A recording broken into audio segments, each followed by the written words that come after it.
इस बात से इनकार नहीं किया जा सकता कि शेवरले एक सफल कार कंपनी है।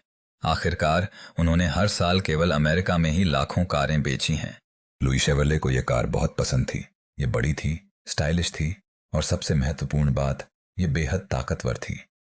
कंपनी का इतिहास यह दिखाता है कि कैसे जुनून के बजाय व्यावहारिकता को चुनना शेवरले को आज इस मुकाम तक ले आया। यहाँ शेवरले का एक संक्षिप्त इतिहास दिया गया है जिसे आपको जानना चाहिए। 3 नवंबर 1911 को लुई शेवरले और विलियम सी ड्यूरेंट ने संयुक्त राज्य अमेरिका के मिशिगन राज्य के डेट्रॉइट शहर में शेवरले की स्थापना की थी।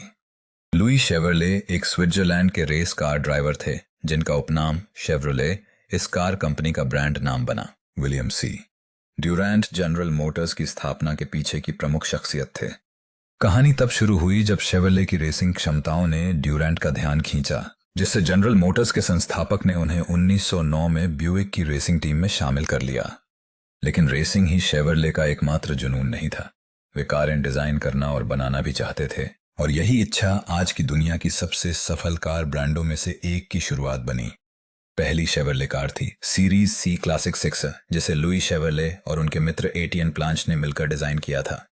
यह एक महंगी कार थी जिसकी कीमत लॉन्च के समय $2,225 थी। 2033 में यह कीमत लगभग $67,000 के बराबर है।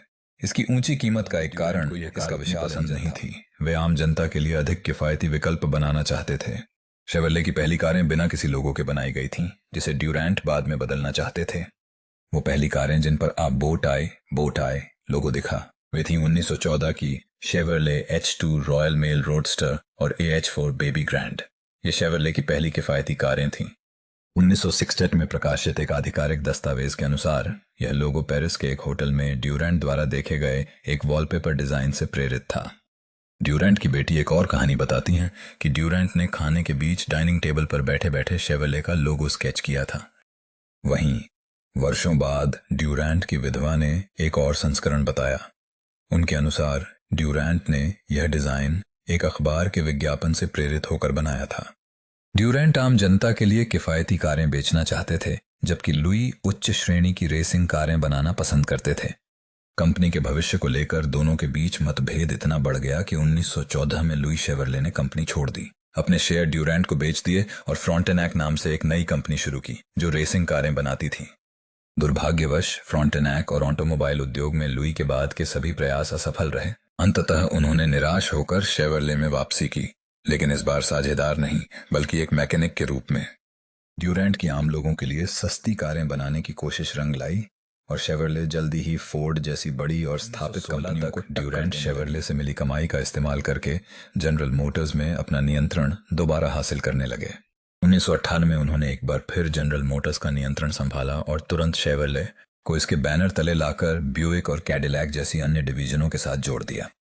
शेवरले कैरियल सबआर्बन 1935 में लॉन्च हुई। यह उस समय की बात है जब स्पोर्ट्स यूटिलिटी व्हीकल SUV शब्द का प्रयोग भी नहीं होता था।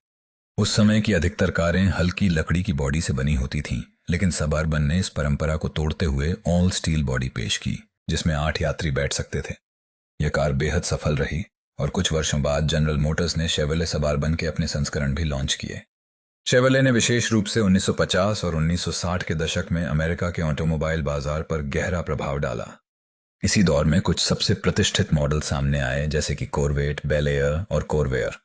1930 और 1980 के दशक में शेवरले को ईंधन किफायती विदेशी कारों से कड़ी प्रतिस्पर्धा का सामना करना पड़ा। इसके जवाब में कंपनी ने शेवरले वेगा और शेवरले शेवेट जैसे मॉडल पेश किए। हालांकि वेगा को अंततः बंद कर दिया गया, लेकिन शेवेट और अन्य मॉडलों ने शेवरले को अपना बाजार हिस्सा बनाए रखने में मदद की। हाल के वर्षों में शेवरले ने नवाचार जारी रखा है और नए मॉडल विकसित किए हैं, जिनमें लोकप्रिय ट्रैवर्स SUV और Chevrolet small block V8 engine शामिल हैं, जो 1955 से लगातार जुड़े कुछ रोचक तथ्य। 2002 में जनरल मोटर्स ने दाइवो मोटर्स को $8.2 अरब में खरीदा। शेवरले कैमरो 2007 से ट्रांसफॉर्मर्स फिल्म में बम्बलबी के रूप में इस्तेमाल की जा रही है। 2011 में उज्बेकिस्तान में लगभग हर कार शेवरले थी। 2015 में शेवरले पहली कंपनियों में से एक बनी जिसने अपनी अधिकांश गाड़ियों में इनबिल्ट वाईफाई हॉटस्पॉट देना शुरू किया। शेवरले बोल्ट EV, जो 2016 में बनी पहली किफायती इलेक्ट्रिक कार थी, जिसकी रेंज 200 मील 321 किलोमीटर से अधिक थी। इसने कई पुरस्कार जीते, जिनमें शामिल हैं 2017 motor trend car on off the year on readers choice green car on off the year. 1911 में स्थापना के बाद से शेवरले ने एक लंबा सफर तय किया है। महंगी और प्रीमियम रेसिंग कारों से लेकर आम जनता के लिए किफायती विकल्प बनाने तक शेवरले की सफलता की कहानी इसकी कार निर्माण के प्रति व्यावहारिक सोच का प्रमाण है। आज शेवरले अमेरिकी ऑटोमोबाइल बाजार में एक प्रमुख भूमिका निभा रही है और इसकी विरासत अगली पीढ़ी के कार निर्माताओं को लगातार प्रेरित कर रही है।